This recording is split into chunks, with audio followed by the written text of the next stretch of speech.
Here we go. And we're live. Anyways. Yeah. So we were talking about the open mic, but yeah, man, it was a lot of fun. It was, dude. Afterwards, I had so much energy, and I mean, it was insane. It was like I just wanted to go do everything with anybody. Right. It was pretty cool.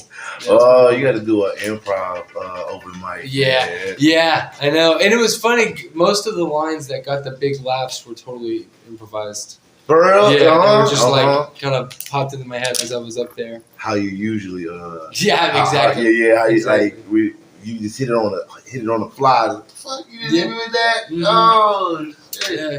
That was last Tuesday? Wednesday? Yeah. You supposed to do one Monday, huh? I was gonna do one Monday, but yeah. Oh well, shit. Yeah. Whatever you did, that one like you said you were gonna do it, and you did it, bro. Yeah. Damn. So I had a couple of my buddies, from TSA, and then one of my buddies, Julian, who's like a longtime buddy of mine. He's the one that took the video. Yeah. And so yeah, man, it was a lot of fun. It was really cool seeing them there though, because even I could hear them laughing, and I was like, all right, I'm doing all right. Man. Because they had heard the stories before. So it's like if they're laughing, then okay, I'm telling it right. You know? Bruh, and like I think you've told that story at least 2 or 3 times. And yeah. They don't get old. Like I'm like, what? I never heard the jerk off one, but yeah. I'll tell you that when we're off camera. Yeah, that one. We gotta say that one for the because my goal is now is what I want to do is work on everything, right? So work on those 2 jokes, make them funnier and stuff. Because I noticed at points where I would lose the crowd, or I need a punchline here, you know, and the video definitely helps with that. And so, you study yourself. Yeah, exactly. And you could it was funny though because people watch, like whenever I was showing my dad and stuff. Whenever I was showing my dad and stuff, he would say, you know, you couldn't really tell how nervous you were. It looks like you've been doing it for a while. And I'm like, really? Yeah. I could feel my heartbeat like in my balls whenever I was doing that, man. I mean, I was so nervous when I was, sorry, Brooke. No, I was so nervous when I was up there, you know? Yeah. But no, it was fun. Hell yeah, bruh. What a way to like, you know, start off the summer and spring. Yeah. You know what I'm saying? You kind of like you on track even with like just like what you want to do and stuff like that, and like it ain't even the fact like it's like okay, I'm gonna do it, I did it. Yeah. You know, it's like the timing of it and what you did, how you did it, bro. It's perfect because now, but you're in the space now where it's just like, man, you're gonna be going because like you already like you opened up something different in a new space. Yeah. Oh, bruh. Like, okay, well, who's gonna tell you something now? Like, ain't no more talking. Now you already done it. And I was just like, okay, let me try this. Let me try that, man. Yeah. Then you end up becoming a professional comedian. That's true. And I love this place too that I did it at, the Gimmick. It's like a new comedy club. Yeah. So, you know, it's like the crowd. What's it called? The Gimmick. The Gimmick. Yeah, the Gimmick Comedy Club. It's in Ybor. Oh, okay. It's like right in the heart of Ybor. For sure. Yeah. That's crazy because improv is in Ybor too, right? Yeah. But no, it's a good place, good crowd. You know, they have a lot of people that go there. You can tell because it's like a BYOB place. So they don't have a bar. Oh, nice. So you go there for comedy. You know what I mean? So it's like that kind of crowd, and crowds that go for comedy, or like these aren't people that wandered into a nightclub that just so happen to have a comedy show. They're usually better crowds. You know? Oh yeah, because you coming for it because I want to hear some comedy. I want to hear some people. Exactly, especially if you're coming to an open mic or something, you know. So yeah, it was pretty cool. Shoot, and how was the rest of the week after that? Pretty good. Yeah, pretty good. It's funny, man. Though after I did that, I'll be honest with you, I've had like a bunch of resistance to write and stuff. Man, I mean Wayne, Wayne. The Carter 2, I think, or this one of his mixtapes, man. I forget which album it was. It was his last album. He stopped writing his composition book. Wayne don't write none of his stuff anymore. Really? I mean, like you don't have to write. Like you don't. You may just be better if you know your own format. And what is it? This dude, Charleston White, he got into comedy. You know, he's an activist for kids and stuff. And he got into comedy. He's like, man, I don't prepare no material. He just go out there and talk. I've heard a lot of comedians say that, and like you know who Norm Macdonald is? Oh, come on, yeah, he got the little the voice, the voice, yeah. there. Oh yeah, and he's one that was on SNL. Oh my God, you ever seen the movie with him and Dave Chappelle? I've heard of it. Oh my God, you gotta see it. Oh really my God, where they kidnapped that old woman. But no, man, I was listening to this podcast with him, and he was saying how he, like 6 months into his career, he was lucky enough to do this like Montreal Comedy Festival or something like that. And I guess there isn't much of a comedy or stand-up scene in Canada, right? So it's easier to get like opportunities, right? So he went there, and the headliner was Sinbad. Right? The big comedian from the 80s and stuff. And so he was saying how earlier in that day he went to do like he went to buy shoes with Sinbad. That's what it was. And they were there, and they were waiting a long time while they were in their socks. And he was talking about how like Sinbad made a joke to him about it, right? Ends up later that night, he goes on the stage, Norm Macdonald does, and he has his 6 months into it prepared material because he thinks because you think you're really good at this point. Yeah. And he gets on stage, and then Sinbad gets on stage, and obviously he does really good. But he goes, what about these shoe stores making you wait a long time in your socks or something like that? And all he's doing is talking about what this experience they had earlier today. Yeah. And he goes, that's whenever I understood what stand-up comedy was. And it was like, oh, damn. Like, it just kind of readjusts what they do up there. Another comedian, Louis C.K., is another one who his process is he just writes like a funny premise if it comes into his head. And then, and he's a guy that's doing shows every night. Yep. So he'll go to that show later that night and just work it out while he's on stage. Yep. And a lot of comedians do that. If you take, we talked about this last week or a week or so ago. Like a good comedian relates. So you every day, all day, every day, your whole day is a story. Yeah. Like your day is the story. Like if you really think about it, it forces you to be the observer of your day. If you're observing more of your day, but not really like you're living your life, but you're not intentionally, trying to make things happen, and you observe your life for what it is, and like those moments, like you capture, and now they're a moment that you could use. Mm-hmm. Paying attention to your life because it's always happening to everybody. Instead of like trying to think of something, out your ass, put 100 on 10 on the story. That's it, Yeah. That's it. Well, and that's the thing, too, is you go up there and it's not like you're not prepared at all. Nope. My whole thing with bringing up with Norm Macdonald is he said what he learned from that is that every time he went on stage now, he's got something he's going to say, but as he's saying it, he'll think of the punchline. Mm. Or, like, he'll have, like, I know another one, Dave Chappelle said, he'll reach into a bowl full of punchlines, and then he'll just write like that, and that's like a real.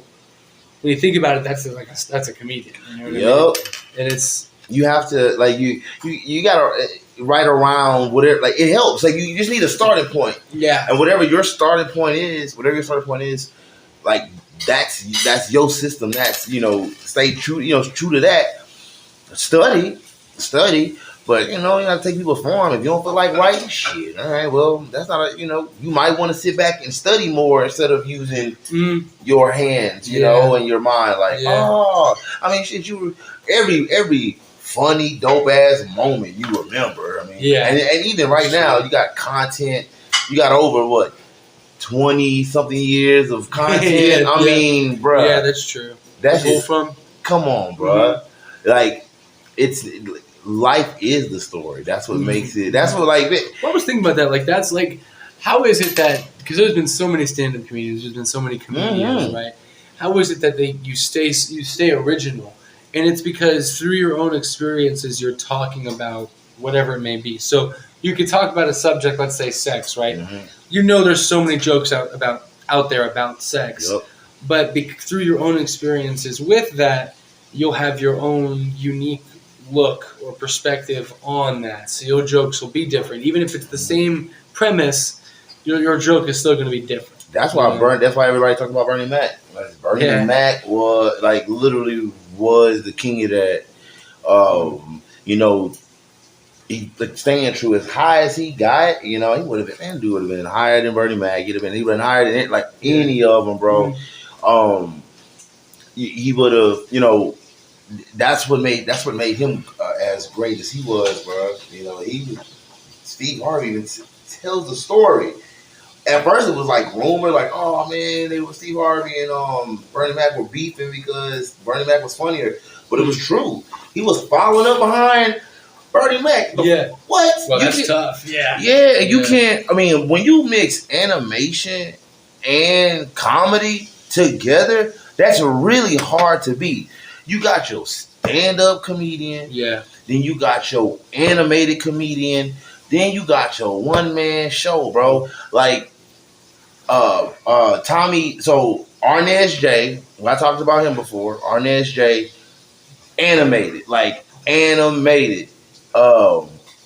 Tommy Davidson, boy, bro. If you ever watch Tommy Davidson is another animated person, and he quick with it. Yeah, I love those quick comedians, bro. He quick. You know. It's mixed. It's like martial arts. Yeah. No shit, man. Eddie Griffin. Eddie Griffin even say that, bro. If you really, bro, like when you take all these art forms, bro, like, and you're like, oh, I'm gonna do something. Like you got everybody has their base form, but you can learn from all forms, you know. And learning from each comedian. That's why I always say, man, I always tell anybody, even when I was as bodybuilding and stuff, like, or whatever it is, study the ancients. I say study the ancients in this respects, because there's so much, like you're studying the evolution. Yeah. Because one way got evolved from another way, that way got evolved from another way. That way got, you know, so now you got all this collection of knowledge. You're like, oh, I like that. And then then you end up finding people who are in resemblance of you. Yeah. You know what I'm saying? They're like, oh, I relate to that person. You know, I relate to the style, I relate to like the mannerisms. Then you just start finding your pieces, and it all starts coming together. And that, you know, putting the pieces together just takes time. You know, and whatever you're doing, we have to, you know, it will take time, but that studying aspect of it, I find not only the most important, especially as you're cultivating yourself. Like if I had to use bodybuilding, for example, that's like, for me, it was like Kai Green, and I watched Clarence, and I watched, Ronnie, or like, you know, there was a different philosophy of training. There was different ways of doing things. So I like that way. So I'm gonna take a little bit of everything, bro. Cause we all a little bit of something. We all a little bit of each other. Then you see that shit, it's like you won't ever bomb. Like you won't ever bomb, dog. Cause everybody in there is you. Yeah. Well, and that's the thing that I realized, man, when I went there. So what really made me do the open mic was I went to that same place on the Monday before, right? And so when I went over there, what I realized was the funniest comedians were the ones that were just the most relatable. Like this guy who probably had the loudest laughs of the night, maybe not even the funniest joke, but just the loudest laughs of the night, was this guy who made a joke about the bumper stickers on people's cars. Right, and talking about how you don't need the bumper sticker because we already know your affiliation because of the car you drive. Oh my God! It's a good premise and it's funny, but it wasn't in my opinion, the funniest joke of the night. But it was, again, the most relatable joke, which is why I think I got the loudest laughs. And again, I think that's the whole thing is just understanding that it's talking about what's the most relatable and then having a funny or weird, obscure view or angle on it. Or take, Yeah. You putting 100 on 10. Literally putting 100 on 10, man. And your words to be animated, your body be animated. It's like taking all you really a cartoon, you become a cartoon character. Oh yeah, for sure. Your words become a cartoon. Yeah. Everything is a caricature. So they take it, give it roundness, give it obscurity. Give it, just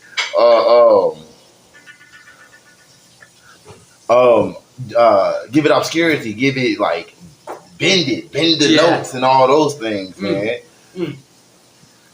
It's interesting because after you write and things and you start like I see the writing every day as just kind of flexing that muscle. Mm-hmm. So then when I get on stage, it's like I can say something funny off the top of my head. You know what I mean? Because I've flexed the muscle so much that I can now use it. Yep. Yep. And it's funny because when I went on stage and I said those two jokes, the two bits, those weren't even what I wrote down.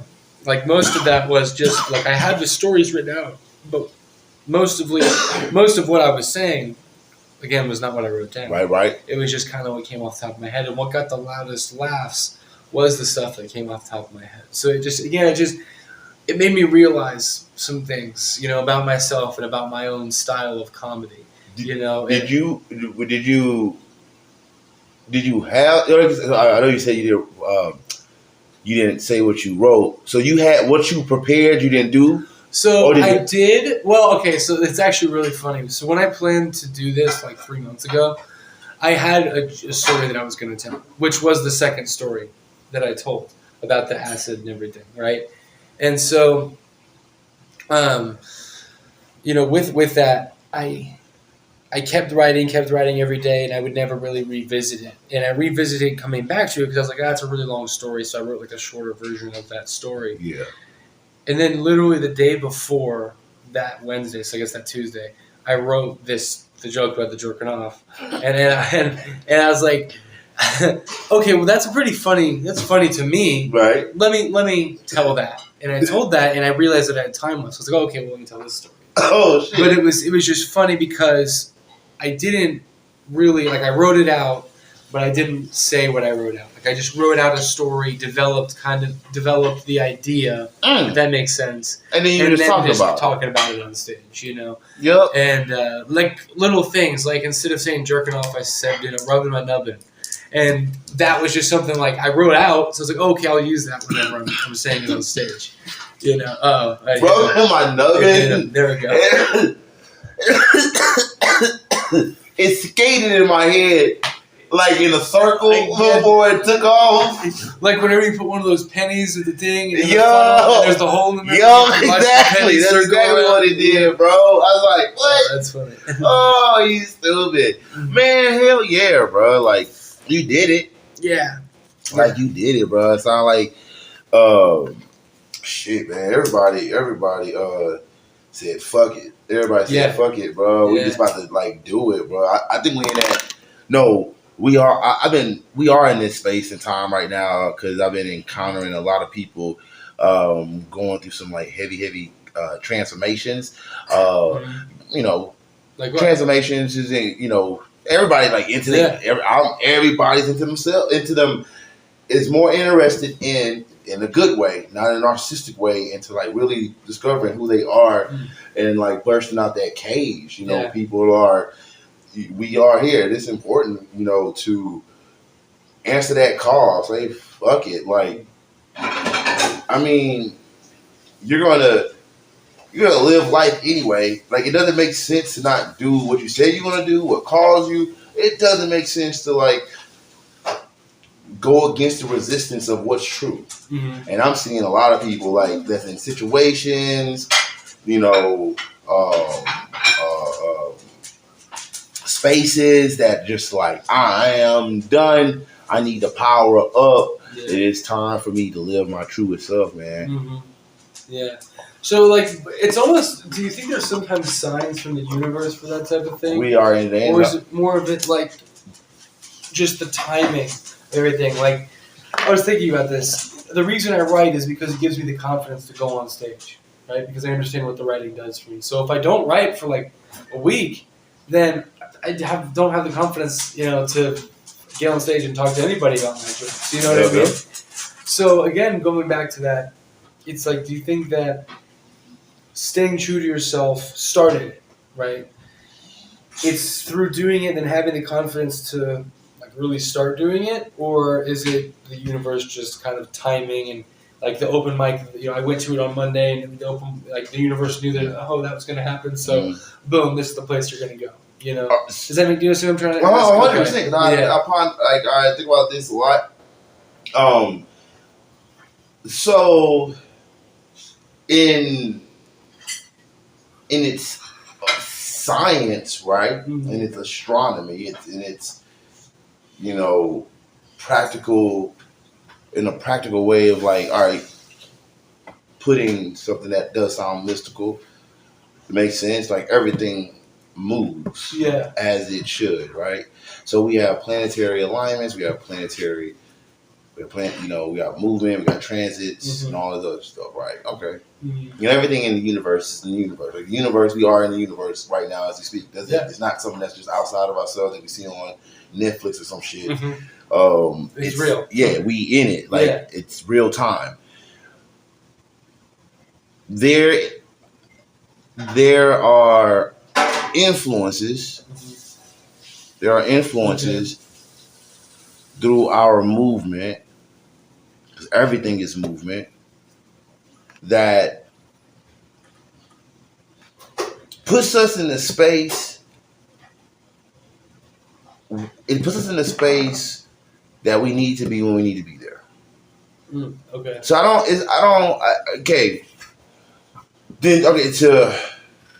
in my own experience, what I've discovered is being centered, right? Mm-hmm. So we always talk about stillness. So being still allows you to move with the universe. Mm-hmm. So, and movement upon movement without being connected gets you kind of messed up. Like it's not being connected. It's not. That could be. I want to do comedy. Yeah, I want to do comedy, but I'm at this sales car dealership, right? The car dealership is moving, and it's taking care of my bills, taking care of this, taking care of that. It's all that, right? It's cultivating that skill in that space. But to cultivate the other version of you, right, that you're trying to experience, causes for you to be more in tune, because it's not something for monetary gain. It's something for your spirit, for your own truth, and your spirit is connected to the universe, right? Your spirit is connected. It's connected to God. You are that, all of it. So if I'm not focused on what I said in my heart of heart, my soul of souls, what I was going to do, then I won't be in the space that I need to be in to do what I want to do. So I have to be still, and cause some equilibrium. But if I'm still, and I say, okay, hey, and stillness is, I'm going to be still from this space, and I'm going to move into this space, and now I'm going to cultivate my truth, right? And if I'm consistent in this, I just have to be consistent. There's no time. I just have to be consistent of touching that, right? If it's writing. If it's telling one joke a day, then I'm gonna be in the space. I'm gonna eventually be in the space because I'm in fluid. Oh, I'm good right now. Okay. No, I really like about being consistent though. I mean, I definitely think something I learned when I was losing a bunch of weight, right? When I was doing personal training, and I'm sure you obviously can attest to this. Your body loves consistency, right? Your goals love consistency, and something else. There was a study that I heard some billionaire talking about, on some podcast, how if you do whatever your skill is for 10 minutes a day for a whole year, you will have mastered that skill more than 90% of the population. Yep. So take whatever skill you want to learn and do it for 10 minutes a day for a year. You'll be able to do a course on it. You'll be able to do, whatever. Start a business on it. Go get a job. But that's all it takes, 10 minutes. That's not a lot. You can do anything for 10 minutes. What was even more motivating, so we like to use time, right? Space-time. Yeah. Right? Yeah. All right, space-time. Like, that's space correlated with time.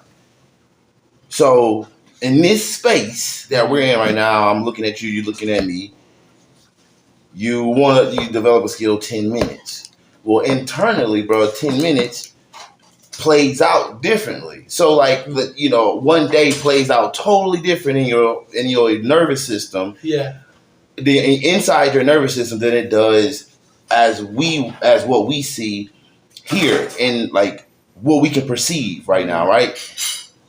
Now you take 10 minutes and your nervous system is doing something for 10 minutes, right? Yeah. That is like 10,000 years or 1,000 years or 1,000 hours or so internally, bro. So when we think we have to, like, have so much time to do something, and if you take away time, it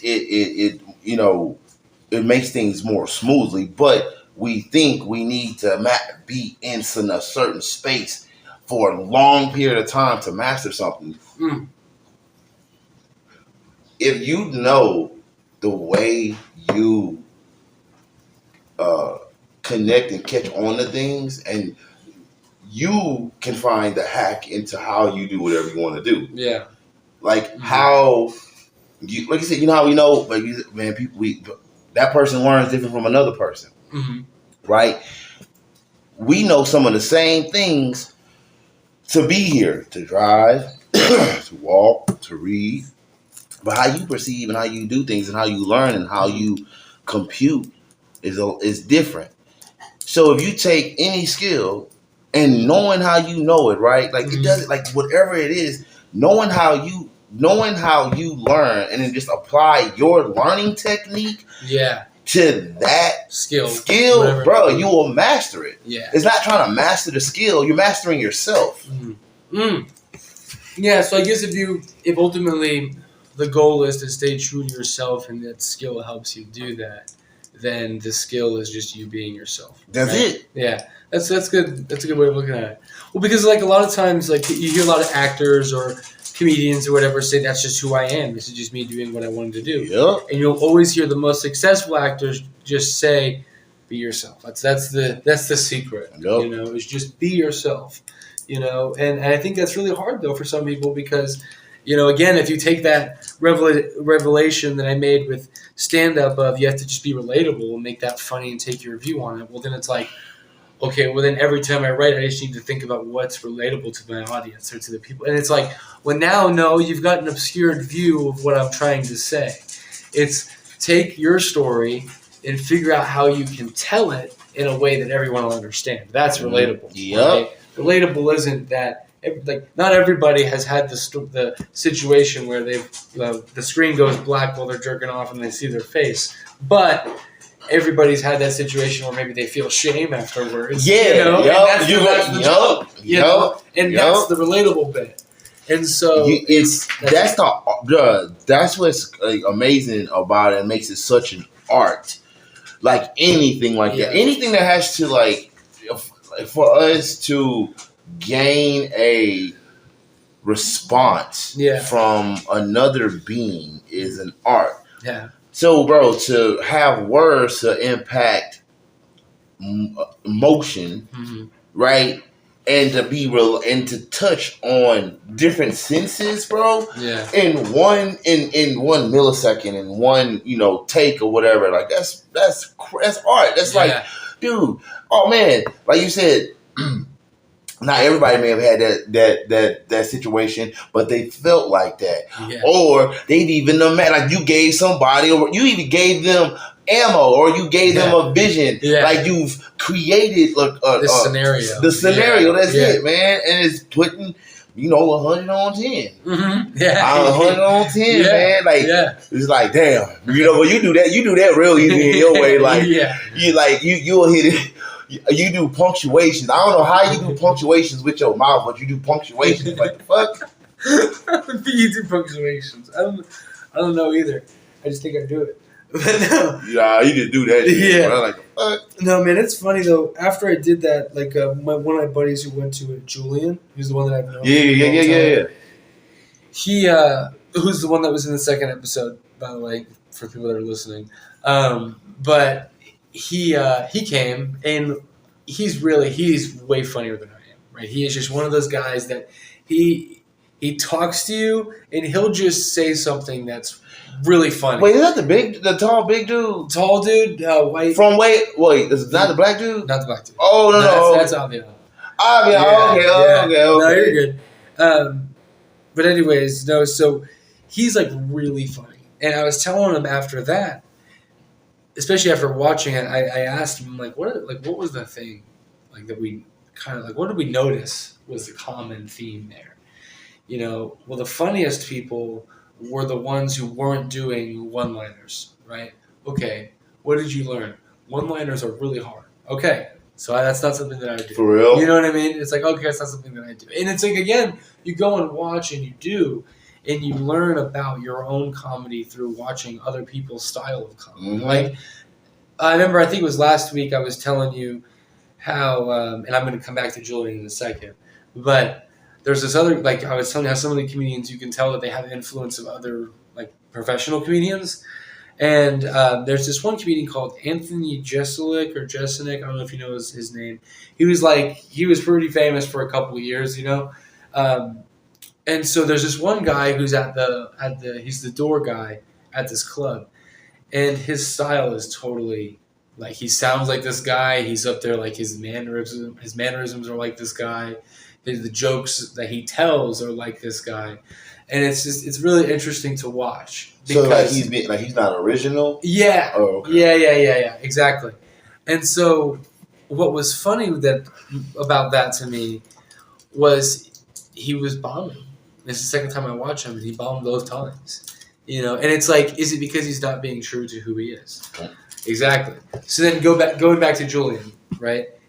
What makes him so funny is he is like an actor. Me and him since we were kids. I've known him since third grade. We used to print out scripts of like Wolf of Wall Street and act them out. You know what I mean? And that's just who we were as kids. Yeah. And he's even more of the actor than I am, you know? And so he does like impressions, but it'll be like the Brooklyn accent, you know, and he does that really well. But he does the mannerisms really well, you know, and the body language. And so he would tell me or ask me, you know, after watching you, I want to do it, but what do I do? What do I say? And I'm not gonna say the bit right now. I'll tell you after.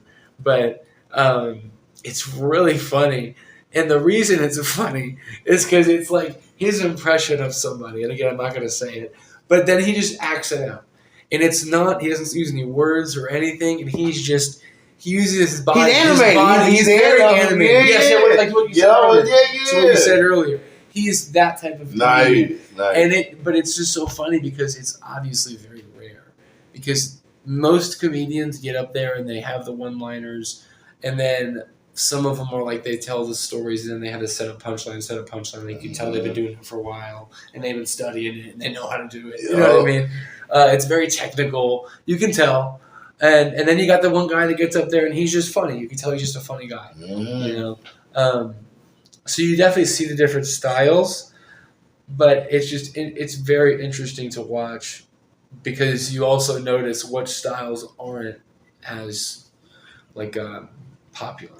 Not acting out, being animated. That's not very popular, which is why people who do it are so popular. And who are good at it are so popular because it's not really a thing. It's just, bro, it's being you. Like, you know, it's like even to your, you know, and it's good that you went to give, you know, you just trying to get your knowledge up and things of that nature, but you didn't allow that to like shape what you was going to do. Yeah. You know, you just got the information. Okay, you know, like, cause you're going to have to, like you found the same information in real people as you was, you know, studying people that was in the book. Mm-hmm. So, you know, it's like you get the information, but don't let it shape you like in its entirety. Like, okay, it's taking a little bit from there, a little bit from there. Heighten your awareness, like, you know, oh, okay, you know, shit, oh, that's me. Oh, well, that ain't me. Oh, okay, I see how I do shit. Like, you can just see yourself in its clearance, in its clarity that, of yourself doing how you do it. Without thinking that you look like something. You know, it's like, oh, that's me. You know, that's how I'm gonna tell it. It was really cool to watch it too. Like after watching the video and everything, you know, because it was first off, it showed me which of the two bits were funnier. You know what I mean? And then it also just kind of showed me where I need to work harder on just being more quicker, you know. But then again, it also showed me that I am funny because the things that made people laugh the loudest were the things that I just said, like that I just came up with as I was on stage. Nice. And that like gave me the confidence, you know what I mean? It gave me a different type of confidence with, okay, I am actually kind of funny. You know what I mean? Okay, I can do this. Yep. You know, and that was like really cool. So even now, if you bomb, okay, I've still got this. Like because that's how it works.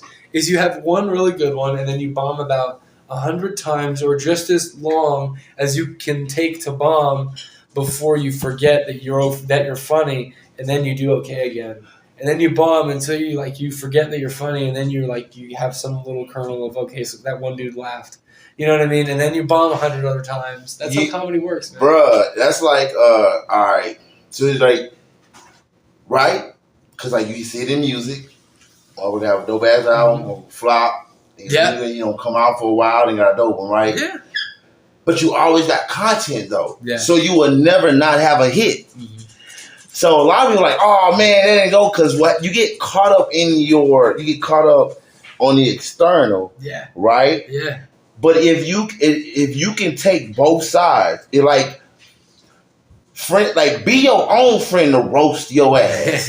Right? So let's say like you get to a point where it's like, man, like, okay, well, you may not feel relatable, you do bomb, like, no, but that's the aspect, because the bomb, everybody done fucked up. Yeah. Everybody done bomb, everybody done bombed in some form or fashion in their life. Yeah.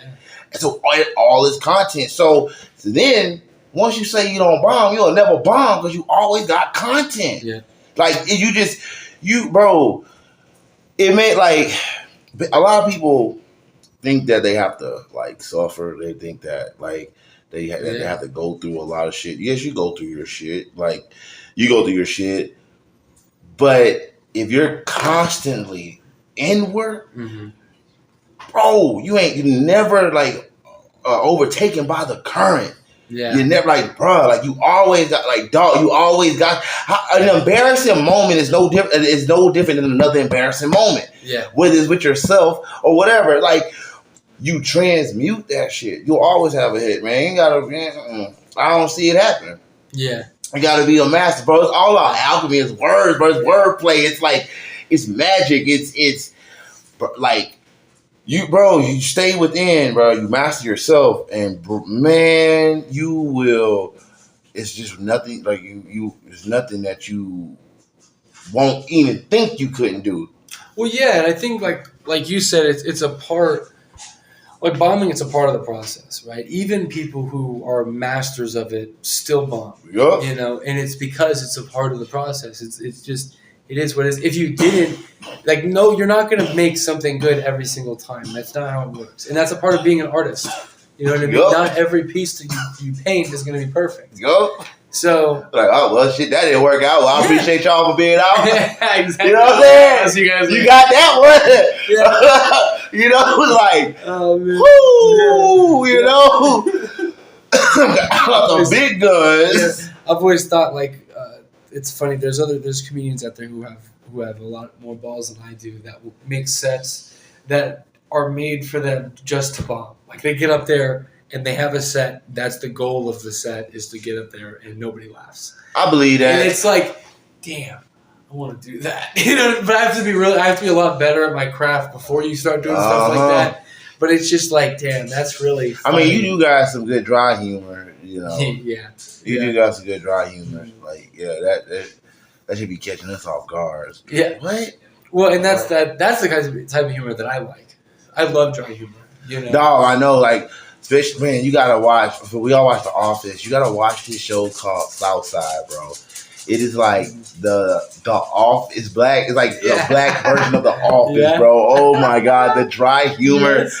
Like, dog, oh my God, dry humor. Because a good laugh, there's different laughs, right? And I've tasted many laughs in my life. Tasted many laughs in my life, right? Like a good laugh is the one, like it simmers in your head for a little bit. It's really funny. Yeah. It's real funny. Then it starts to manifest itself into movement. And now it plays itself all around, bro. I like, dude, the late laugh. Oh, I love the late laugh. Like, because I got to sit on it for a little bit. Yeah. I don't know, man. Like, those are the best ones. The ones like forbidden laughs. Yeah. Yes. Forbidden laughs. Yeah. Maybe that's the rebellion in me. Is like, everybody else get to catch the joke. Maybe like, oh man, you didn't catch the joke. I caught it right when I was going to catch that bit. I love it when people are laughing on the setup. Like, I love those types of people that'll be laughing like they know, not even like they know where the joke's going. They just think that the story itself is funny. Yeah. And it's like, those are the people that I like. Yup, yeah. That's the thing. I got something here, Bro, you have to watch. Have you watched Ordinary Jay? Not really. I know who he is, but I haven't really watched him too much. Oh my God, bro! All right, bro. I keep saying it. We gotta watch Arnaz J, bro. Cause dog, Arnaz J, like he's like that. Like you'll be laughing at his story. Yeah. While he like off, like to get hit with a punch of laugh, and you didn't get hit with the sucker punch yet. That's the best one. Some of the best ones, like the tickle. The tickle. Give me the tickle. Yeah. Oh shit! There's more laugh. That's funny. I'm telling you, man. I love a good ass laugh, man. I've been laughing all my life. Yeah, you have to. Laughing all my life, man. It's the only way you stay sane, man. Dog, bro. Dude, I like those I like the images you've been posting, man. Oh yeah, dude. I love it. I was like, oh shit, and then dude, I like cause it pops up on my feed. It's like that's a good ass idea. Yeah, man, that's a good ass idea, bro. Well, dude, like you gotta do a you gotta take your face and make a tribute one for the. We just make those shorts. We'll make them shorts. Put them on there. I gotta keep doing them, but I want to get an hour. I want to get an hour done. Yeah. Special, a good, hour. Hell yeah. Maybe a half hour. You know what we can do, bro? Shit, let's make a set. That's what I'm saying. If we can make a set, bro. That'd be really cool. Oh, you know what? We just put on a comedy show. Yeah. Bro, Tim Ariello did it. Yeah. We went to it. He put on a comedy show at a brewery. We put together a comedy show. That'd be cool. Yeah. Bro, like, and then you host a whole open mic, bro. To find a space, it'd be easy. Like, dude, we do that. And then, like, bro, your boy Julian, he felt comfortable. Even more comfortable. That's true. Shit, why not, bro? Dude, exactly. Why not? That's so true. For real. Yeah. Shit, I'm down. Me too. I'm down, bro. Yeah. Shoot. That's a good idea. Should we hit up our Botanicals? There's a little smoke shop right up there, bro. Yes. So they always a good place to do it. Yeah, looking for stuff to do something in the community, or maybe find something in St. Pete. That's a good idea. Yeah, bro. 2 weeks on thing. Yeah, really. 2 weeks on thing. We put it in the ether, though. We put it in the ether with good vibes. I'm proud of you, bro. Yeah, thank you. I appreciate that. That ether, that reminds me of an idea I had. So I was on an extreme mushroom trip the other day, right? Or 2 of them, but this was the first one.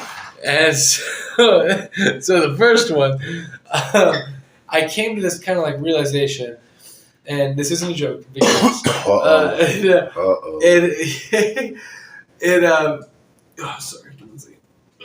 it was that I believe that our thoughts are in this ether, right? And there's this ether, maybe you call it consciousness, whatever the hell. But I'm going to try to explain it like this. Think of it as a dark room. Right, and you are in this dark room, and this is where your thoughts are. Maybe the start of your thoughts, right, and whatever pushes you to get going. And you'll do things to trigger these things to come to you from the ether, right? That's out there. And so while I was taking mushrooms, what I kind of realized was I think that mushrooms maybe expand this ether. So again, if we take the the analogy of a dark room, you take some mushrooms, now you have a flashlight. So you expand your access to this ether, right? Because what mushrooms do is they expand your ego and they expand your realm of thought.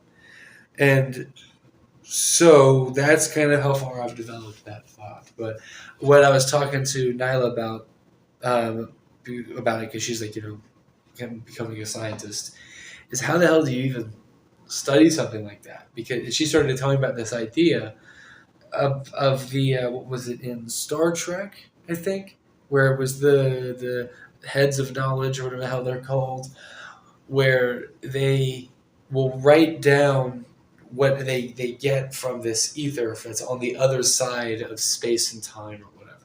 Right? Do you know what I'm talking about? Mm-hmm. Okay. So it's essentially the same idea that there's this ether out there that maybe it's a higher level of consciousness. Maybe this is what you access when you have like DMT or you take a bunch of mushrooms, and this is where you're going, is into this ether. Maybe this is the next level for us. That's enlightenment.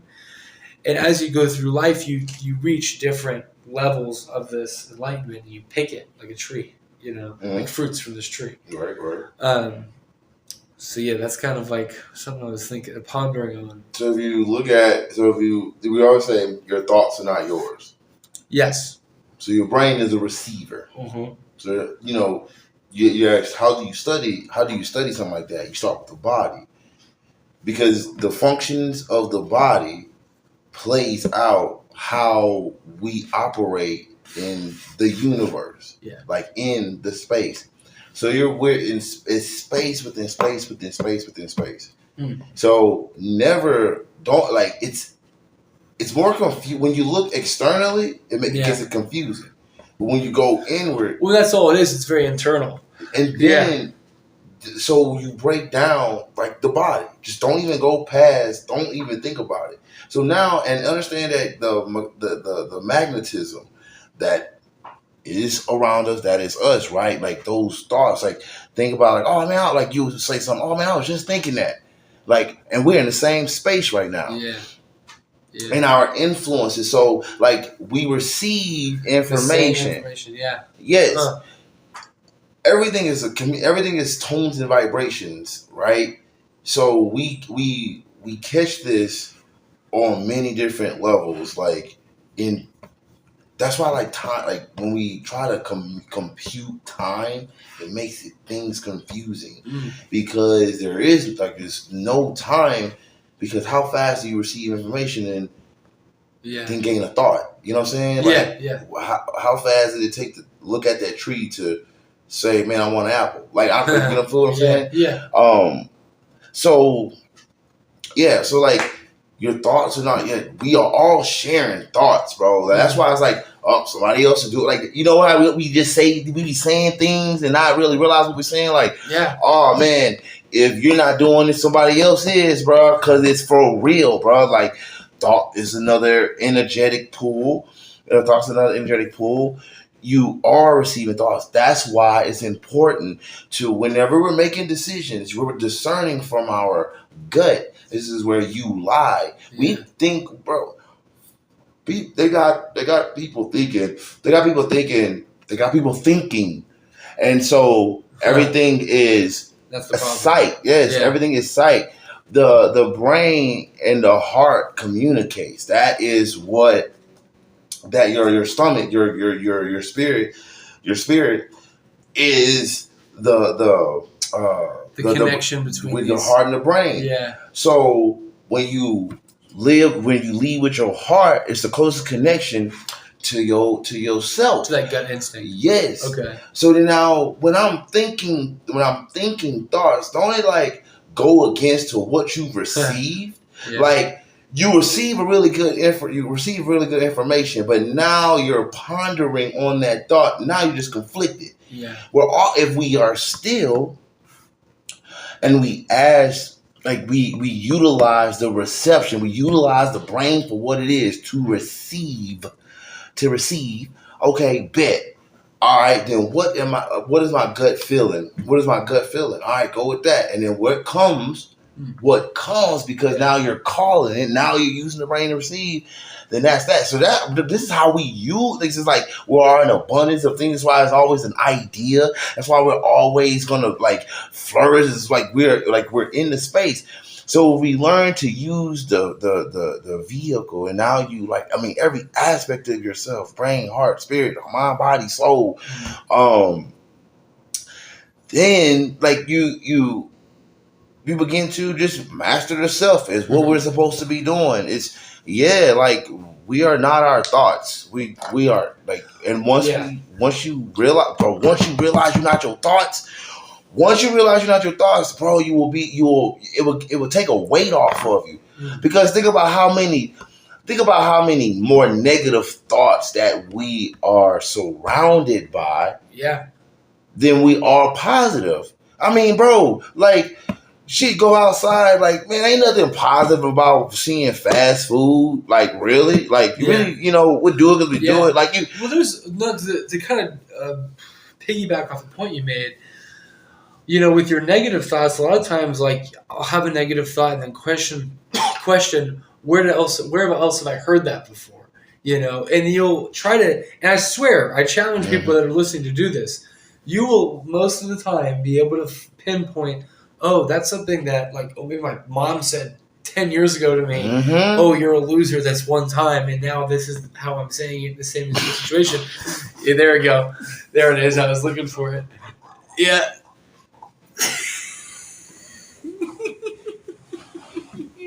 I got him, folks.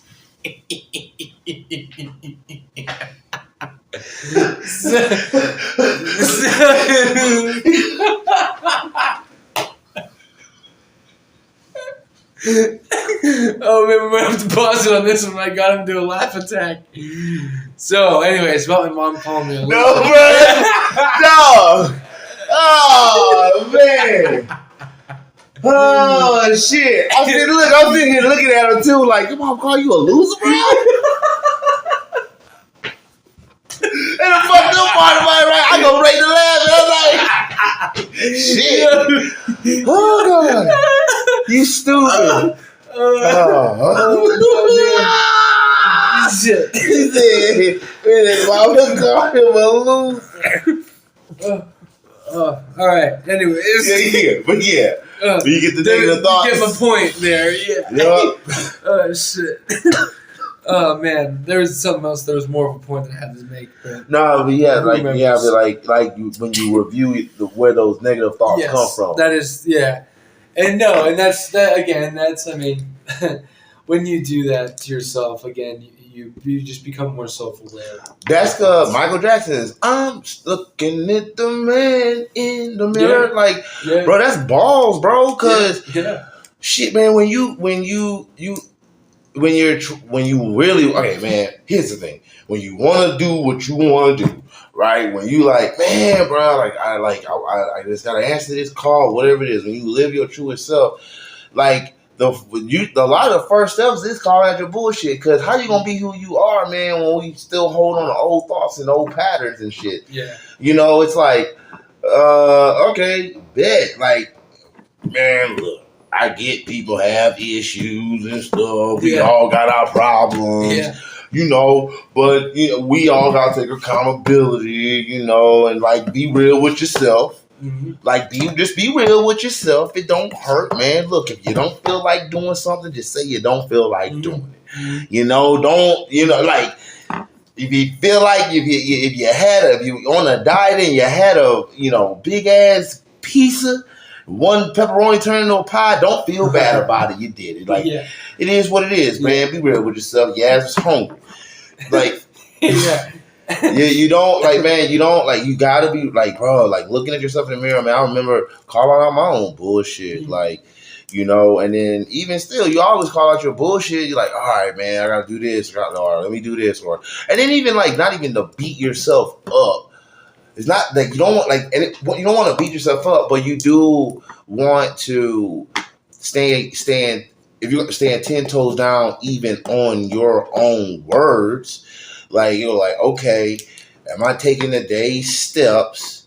It don't have to be much, but am I taking the necessary steps today, to better who I am, like to be what I see myself to be, like that's it. That's all you got to do. That's all you have to do. Just like, all right, this is how I'm gonna operate. This is what it's gonna take. You got to be a little bit more organized. Be more organized. If you got to be, if you got to write stuff down. You just got to do a little bit. Like ballot. Like for myself, I like to make sure that everything is touched, like mind, body, and soul. Bro. Like, if something, even if something does calls for a little bit more attention, like, I'll add a little bit. Like I'll say today was like tough. I was like, damn, because I had so much like I want to get accomplished, but I was like, damn, a lot is new priorities had to take place,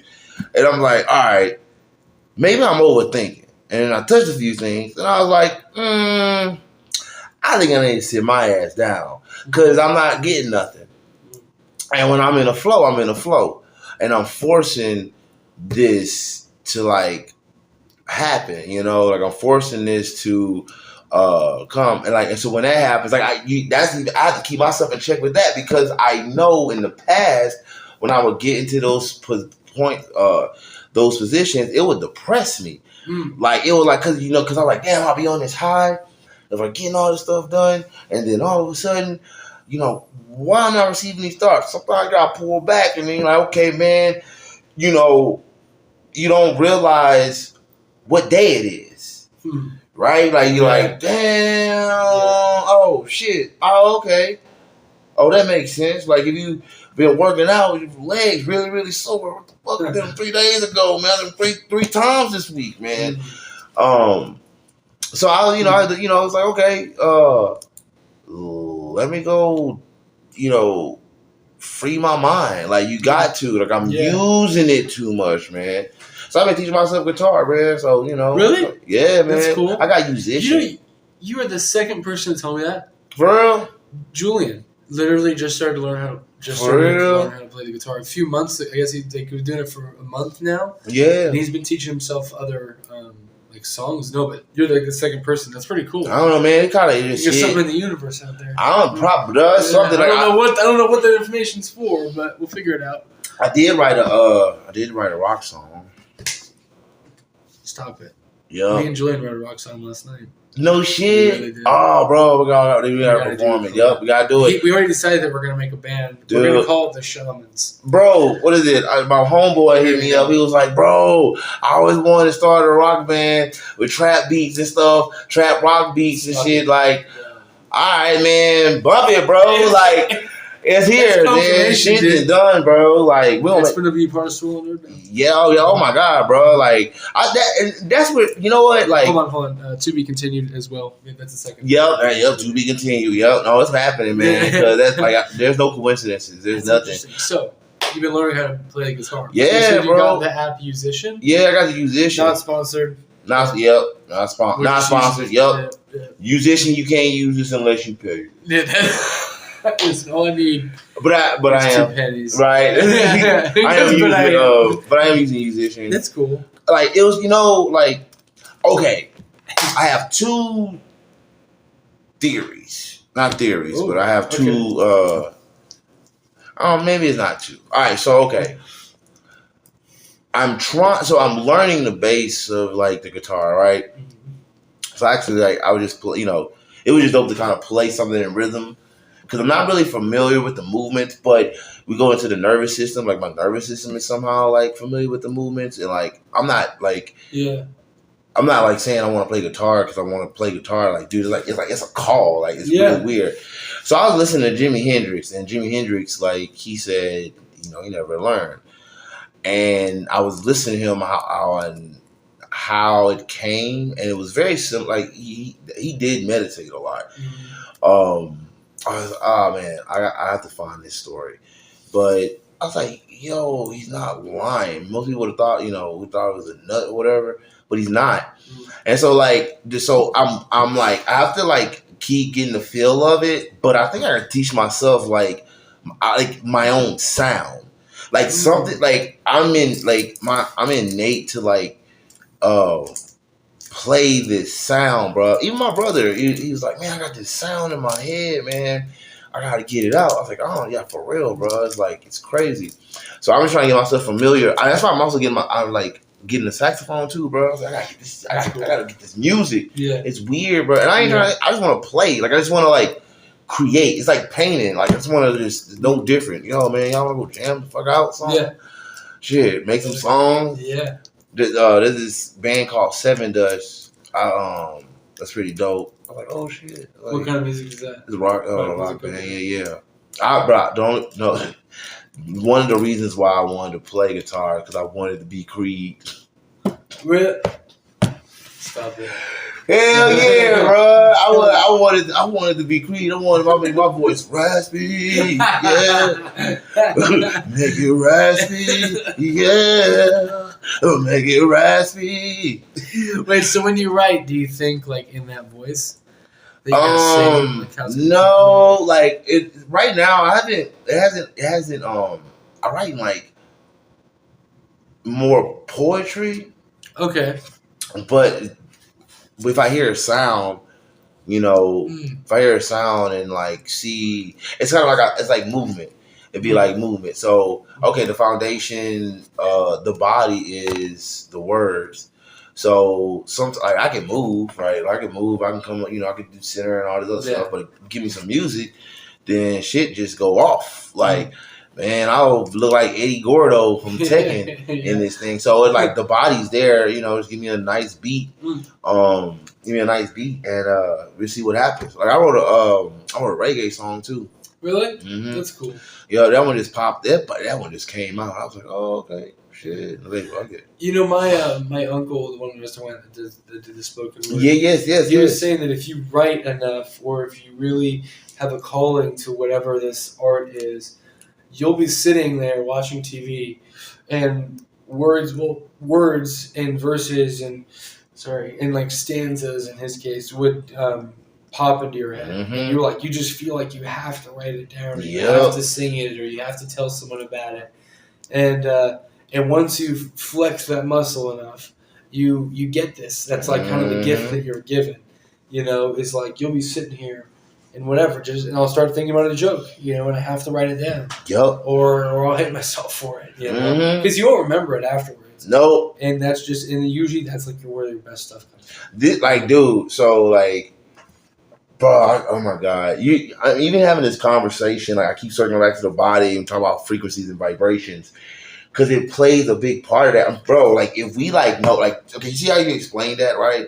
Now, like imagine you understanding why and how you got to that point as a current moving in yourself. Like, when I see people, man, it's like looking at different water cycles. Mm-hmm. So it's like, yeah, bro, you're in a certain frequency and vibration, and it's like if you lost it. If you can mimic this frequency and vibration, bro, chances are you can get it back. It's like what they do with magic and things of that nature. Like, they're about to call the shamans. Yeah. I'm telling you, bro, like alchemy and like using the earth and the elements. And if you understand fire, earth, air, water, understand the frequencies and like how the colors have a song and a vibration. Bro, I was sitting here painting, my dude. I was painting. And, bro, I had this crazy, thought. And I was thinking, all day, every day is music. Yeah. Every color has a tone and frequency and a vibratory stance. Like every last single one, different, high, low. And I'm like, wow, this is a frequency and vibration that we can't hear, but we can feel it. Yeah. So, I'm sitting here painting and everything is just starting to make sense. Like, well, in this part of the painting now, things are starting to come to life. And I'm painting, and I'm like, man, and I'm asking myself, I say, I am in this free flow. Like, I'm in a free flow of confidence.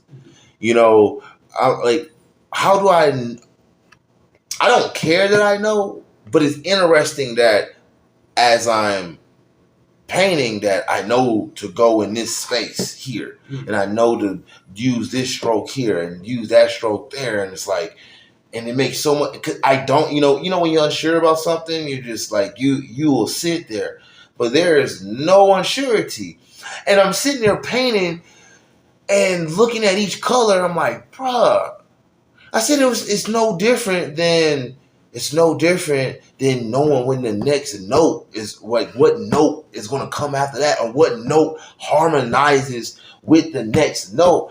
And it's a natural harmony, bro, and everything has a harmony. It's like all day, every day, we're around frequency, tones, and vibrations. Yeah. Everything is in harmony. Like, even when we're in harmony with ourselves, bro, like, you just always feel, how they say, man, I'm abundant. Mm-hmm. I'm abundant.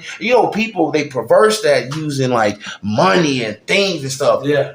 No, bro, you are abundant. Like, every thought, every smell, every feeling, every idea, every drawing, every piece of you is at your motherfucking command, dog. Like, once you tap into that, bro, it's like, it's always like, dude, it's when they say you're divine, or shit, man, look at everything. Look at the organs, bro. Look at the organs. Boom, every note, man, and all together, man, it's always a nice chord. Everything is a chord, bro. And you start, I'm just sorry. When I was painting, I was like, just like, yo, this is music. Like, it's music. It's interesting though, like how all of that is connected, dog. And like you said, where you're like, every color has its own frequency and its own vibration, and it's related to to these sounds, to the extent where you could say like the color blue is the G chord, whatever. Like, for real. And like, it's not to that extent, but I understand what you're saying. And I think that it's there. That's a very interesting. Oh no, I think it's very interesting to find that connection, and I definitely think there is a connection, because again, all art it goes to the same basic thing, right?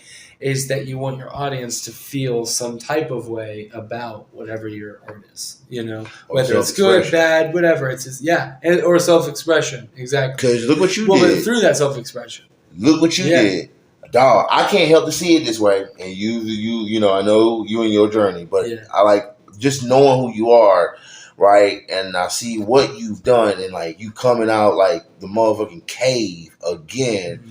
But you come out the cave into the light.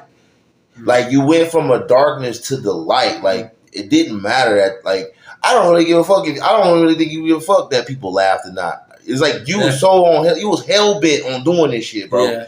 It was like, you was hell bent. Like, it was like, man, I gotta go fight this mother. I gotta just hit this shit, bro.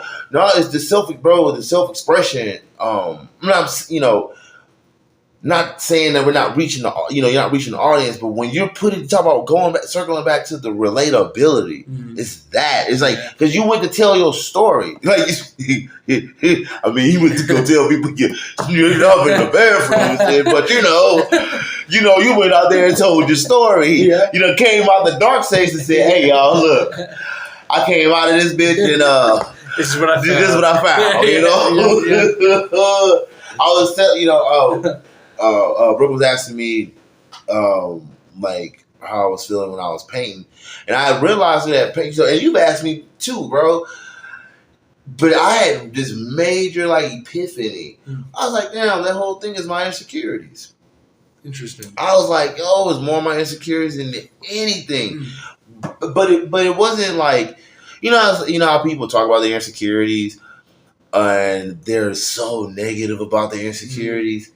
But I don't see them as negative. I was like, hey, this is my insecurity. This is me, motherfucker. Shit, hey, this is my securities. And this is security, and this is insecurity. Yeah. These are twins. These are twins. Oh, insecure. That's a ghetto ass name. Security and security. Yo. That is. Oh, that's funny. Booze, I'm gonna name them security and security. Give me securate.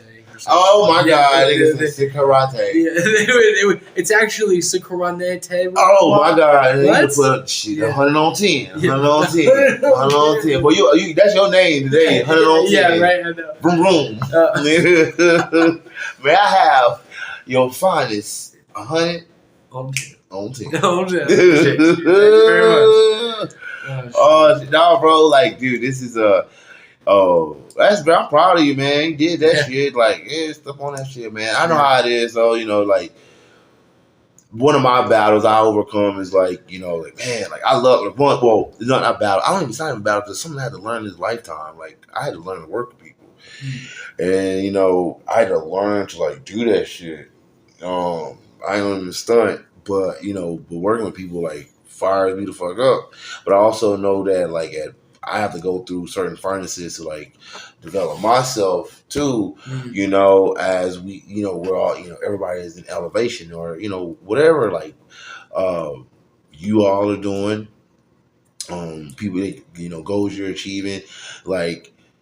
Yes, all right, man. We're always cultivating ourselves and sharpening the iron, man. And it's like sometimes, bro, you be the universe just sit there and go, boom. And just like, look, nah, just look, go do that. Like, that's so true. For real, bro. And man, like, you did that, like, man, despite it all, like, we watching you, man. It's like, shit, fucking warrior, bro. Yeah. Motherfucking right.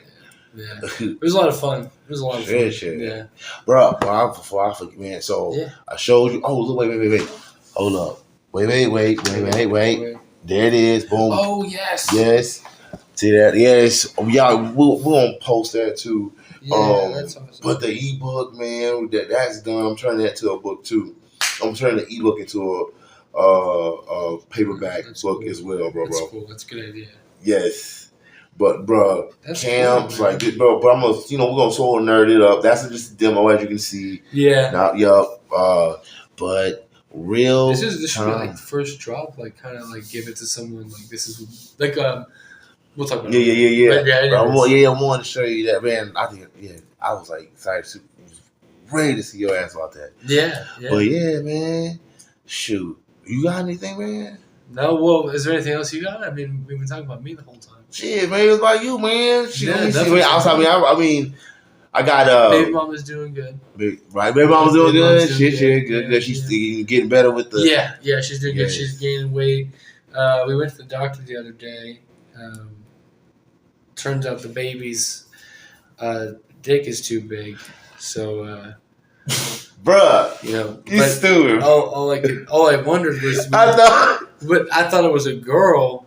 They said that she identified, so I don't know. Yeah, I don't know what that. That's a good one, bro. Yeah,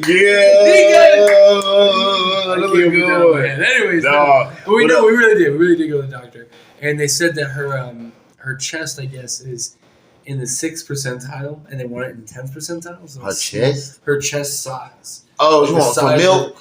No, so I guess so Nyla's placenta's in the front. Yeah. And I guess, so like if you ever see a pregnant woman walking and they're holding their back and their back's really arched and their legs are like in the kind of waddling, it's because the placenta is on their back, so their spine has to be curved. Okay, right. Right? Does that make sense? Yeah. So hers is in the front. Okay. Right? So the baby doesn't have enough room in there. So even like the ultrasound last time we went there, her hand was like on her face and it was like she was trying to make room to breathe, right? So she's kind of stuffed in there, which is why they think she's moving a lot. Yeah, but she's also small. Nyla's just a smaller girl. Yeah, she is. I know, right? Yeah. Like, so and she's still got, I think another like 10 pounds that she has to gain, before she's like healthy enough at the pregnancy weight. So long story short, we're thinking that everything else is healthy. Her head's, good size. She has long legs, big feet. So it's a girl? It's a girl, yeah. It is. What? Yeah. And so, but they were saying that I guess because it's a smaller space, she can't breathe as much. so her lungs can't expand as far as. So Nyla can't breathe. So the baby can't breathe as much. Yeah. So she's fine. Like it's not anything to be scared of right now. But it's like if she goes longer and she's still like hasn't grown enough. Yeah. Then they're gonna have to take her out earlier than 9 months. Oh. And it's like that kind of sucks if you have to, but also. Like you was a preemie too. That's what I'm saying. And I was like, and that's what I said to Nyla. I was like, I was born and my lungs were small. And he big as a motherfucker. Exactly. But I had asthma when I was a kid because of that, but I grew out of it. Because when I got bigger, so it was like, if that's what? I'm sorry. I'm sorry, bro. Is there a penis show? No, man. What? Nothing, man. Because I did this. What? I did. I'm sorry, bro. Man, because I was waiting for you to say something too. No, man. And then me waiting on you to like fuck with yourself again made me laugh. I don't know, bro. Like it's you. Well, maybe like is it like this movement? So is it like her placenta got to be in the back? No, so hers just grew in the front. Like it's just because, like she just so happened. Like some women's they grew in the front. She can't do like push-ups. Yo, what? I'm sorry. I'm sorry. Some push-ups or something. Yeah, she can do some squats, and then the baby will just pop right out. But it'll be in the lower half position of a squat. The bottom part of it, and it just slides right. Oh my god! So like, because you telling me this, and I see Nyla's face. Nyla has like, if you ever see Nyla's face, she has a face like Riley, like it's or Huey. It's very nonchalant. Yeah. Very, very nonchalant. Like you may not think she like you, but she just chilling. Yeah, that's so true, man. So that's so true. I'm sitting here like you telling me this, and I see her face, and she's like. Yeah. She just kind of chill about it. Like, I don't know. She's so much more chill about this than I have. Yeah. I'll tell you, dude.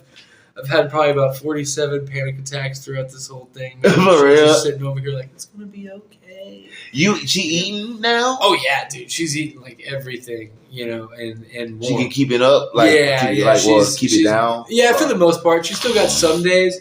Like, yesterday, when we went to the doctor, she had to drink this. Like, it was only glucose. It was like a bottle of glucose. Sugar? Yeah, but it was like, literally, it was like the size of one of those Pedialyte things, like the half Pedialytes. Yeah. And it was just like, it didn't taste good. It was sweet beyond to the max. You know what I mean? Yeah. So the whole day, she's got, like, her stomach hurts, and she ended up throwing up later on in the day. Yeah, glucose. Yeah, it was definitely because of that. Damn. Yeah. But because they had to do some tests to make sure that she doesn't get like gestational diabetes. I can't even say that. That diabetes that you can get from being pregnant. Yeah. That PO. Because you do gain a lot of weight really fast. Yeah. And it can mess with your blood sugar and everything, and how your body even like produces blood sugar. It's really crazy. Hers been going up and down. Actually, her problem that she's been having is that she's been anemic, right? So her blood's really thin, and that. So she hasn't had enough. What is it? Vitamin D. D. Yeah. I think it was vitamin D is the one that she's been like low on. But that's been the whole time, and now they're looking to make sure that she doesn't have something else. I don't know. It's like a whole bunch of shit, But like also that's their job. They look for like the worst case scenario, and they tell you this might happen. There's like a 1% chance that everybody's gonna die, but there's a 99% chance that this is gonna happen. Yeah. You know what I mean? Like that's just how they tell you. That's just how they have to tell you.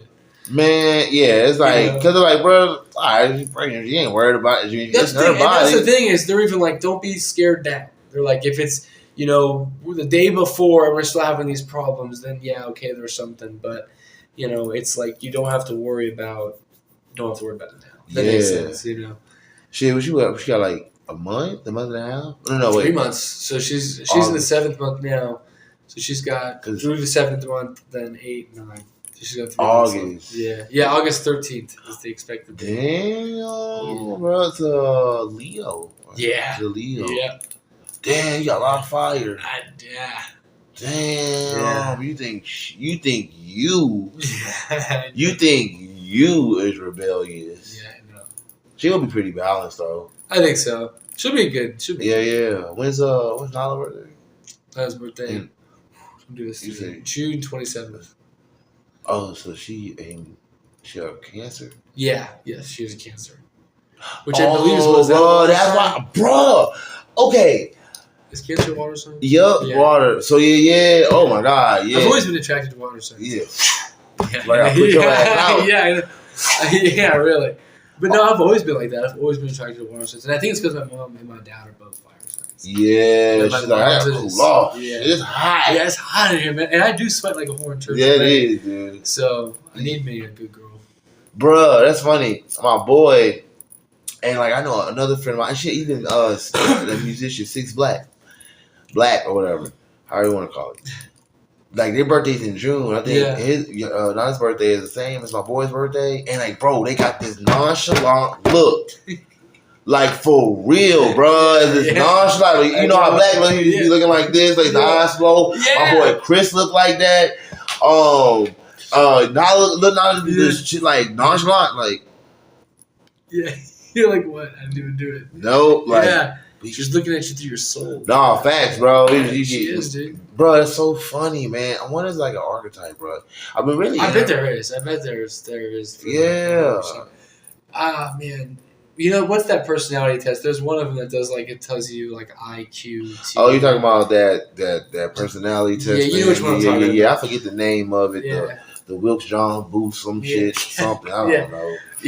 Yeah, the John Wilkes Booth test. Dog. Something like that. Some stupid shit. Yeah, it turns out it was nobody watched it. No. Nobody took it. It was really I know what you're talking about, though, man. Play scene. Yeah, that dog. Like, I've been like interested in archetypes. I gotta look at like, dude. Like, I've been seeing a lot of like archetypes. Like, like I've been seeing the same. Like, there's a type of persons, and I've been seeing like different groups of them. Yeah, and their mannerisms. Like, okay, the whole. So you got like. The blonde chick, like the white girl, right? Yeah. That archetype. Yeah. And then you got there's an archetype here. There's an archetype of a white boy, of a Florida white boy, or like a country white boy, but they kind of hood, but not hood. Yeah. And they always bald head. They always bald head and they're always big. They're always big. Yeah. And they have very, very dark humor. Like no shit. Like there's a white boy, bald head, big, like either muscular or like just a big guy, and very dry humor, like just dark humor. And then I've been seeing another archetype. Like this is like a type, like what the fuck? Like, and why am I catching this shit, man? Yeah. It's like, yeah, bro. And I wonder why. That's interesting. Yeah. Yeah, bro. I'm like, bro. Why is it that your brain's decided to be filtering that out? Yeah, bro. That's what I'm just saying. Wait, what? What triggered that? I'm like, and they're different. They don't come from the same space or nowhere. Like, as far as like, I know they don't know each other, you know, none. But it's like you're just seeing the same type of personality. Same type, bro. Are you learning anything from the experiences? Like, oh shit! Are we in a matrix? This is a glitch. I don't know. Yeah, maybe that. No, I mean I ain't learning shit. I just keep. Well, sometimes it's like I don't know. I think that's just who I am. Like I always try to learn from the signs of the universe, right? Because I'm sure there's something there, right? Oh, okay. Wait. Okay, I'll do you one better. I was thinking about this shit today, and I was like, you know, oh God, Brooke said it. She said it best. She said, "Oh, this how your brain operates." So my brain operates like a cartoon. Yeah. Like dead ass, bro. Uh-huh. And I don't know. So we receive our realities and shit. Yeah. And like I know, bro. Okay, if you draw my write out my life today, though. I know giants. I know real fucking giants. Mm-hmm. I know real super strong ass giants. But I understand what you mean by that. I know real leprechauns. Yeah. Dead ass. Like, I'm for real. Like but Irish midgets? Is that no. You ever seen American Gods? Oh, I read the book. oh my gosh, you know the leprechaun, he wasn't like a leprechaun, he was tall. Yeah. He's like, no, I'm tall. So I know a lot of leprechauns. No shit. At one point, I kid you not, bro. And I was having a lucky day that day too. I was at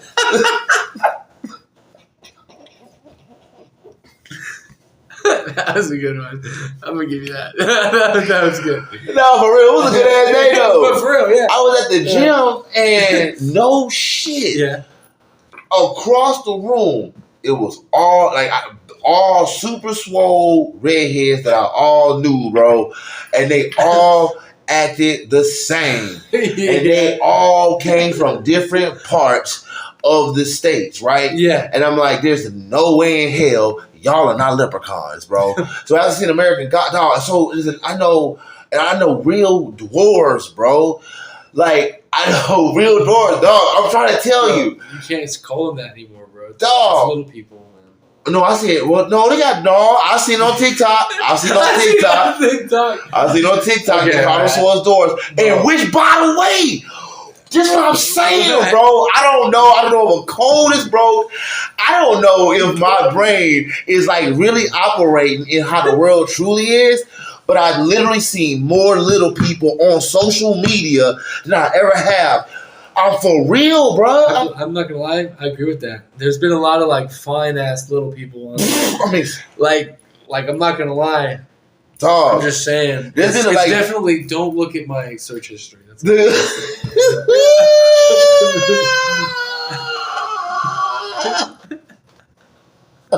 is the wrong Smurf. Yeah. Papa Smurf. Uh-oh.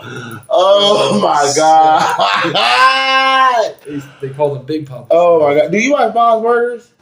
No. Oh my God, you gotta watch Bob's Burgers. Oh my God, dude. You gotta watch Bob's Burgers, man. That shit funny as fuck, bro. Oh my God. Anyways. Jeremiah Johnson. I don't know, man. But yeah, bro, like my shit, like everything sounds like everything's like a the Matrix. Yeah. No, it's weird, bro. Man, I ain't trying to look too much into it, but I was just sitting down. You know how it is. You just sit down, like. No, I get it. You realize, like for me, it's the sequence of ones. Like I see that everywhere. Like I'll see it. I remember one time, literally, when I started seeing it was like, was it Pioneer Camp, and like whenever I was in 2013 summer camp. Camp? Don't worry about it. All right. You guys know these questions. I want to talk about it, man. No, man. All I'm trying to say is shit. Okay, we're good. No, so Evo's, it's basically like fast food. It's basically like fast food. It's like they have the burgers, fries, and stuff like that, but it's supposed to be healthier because they do like the air fryer. The little green spot. Huh? Right across the green spot. Yeah. It's actually pretty good.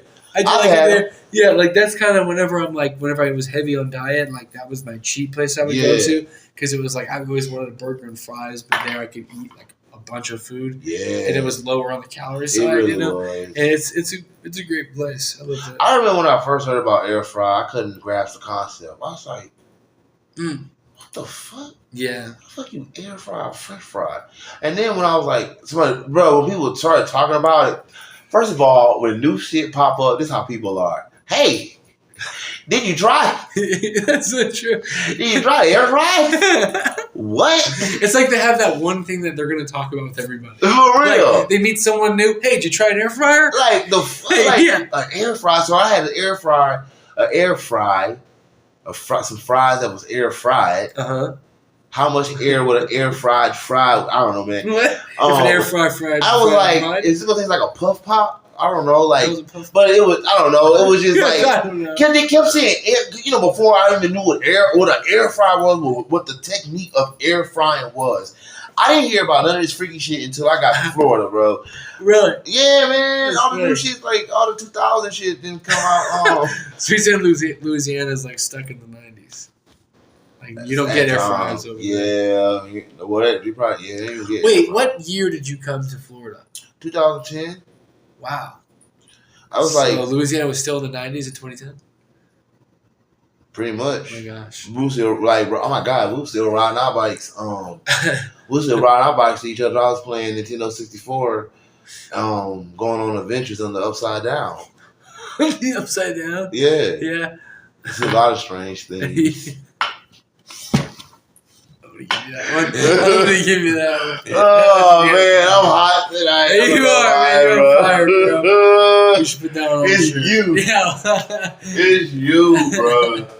Oh man. Oh, bro, I did. I showed you. I did release the ebook. The ebook is ready to go. If you have Kindle, it is free. Ooh. It is the journey to wellness.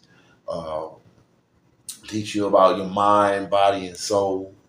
Just it's a beginner's guide. It's a beginner's guide to like just everybody starting out and like keeping it simple. Mm. You know how in the beginning where you're like, man, what do I do? How do I do this? Nope. I'm like, look, here's the basics. Yeah. Man, I encourage y'all to do it all. Do, different types of workouts, just teaching about your mindfulness and how to like get started but keep going. It's a good like starter, like starter book if you're looking for something to get started and just, want something. Some more explanation without all the guck. Yeah. So yep, it is on Amazon. And I'll put the link on the YouTube too. Okay, awesome. Yeah, man. All right. Everything else you want to talk about? No, I'm good, bro. Shit. Right. No, I was good, bro. That was a good one. All right, guys, we listen. Thank you for anybody that listens ever. And this was fun. We appreciate you. Guys, man. Y'all be well. As always. And be yourself. That's the truth. Stay true to yourself. Take anything. Unapologetically you. Be right. you. That's right. Trademark. Copyrighted.